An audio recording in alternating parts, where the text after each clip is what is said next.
Jocelyn. All right, here we go. This is one of the biggest snowstorms ever.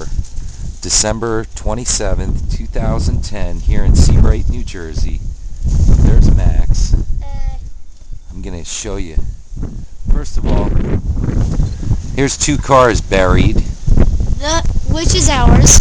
We had nearly 2 feet of snow total, but with the drifts and the blowing, it's 4 feet or more.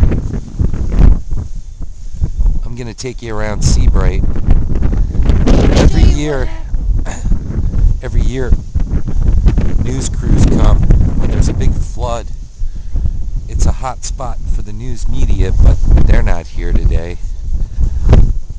They only come when the water rises and we get our boats out and the news out. But now, it's all snow.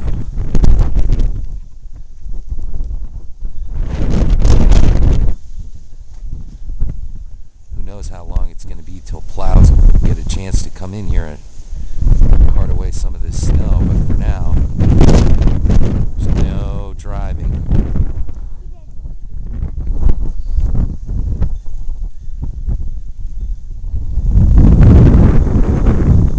Truly amazing.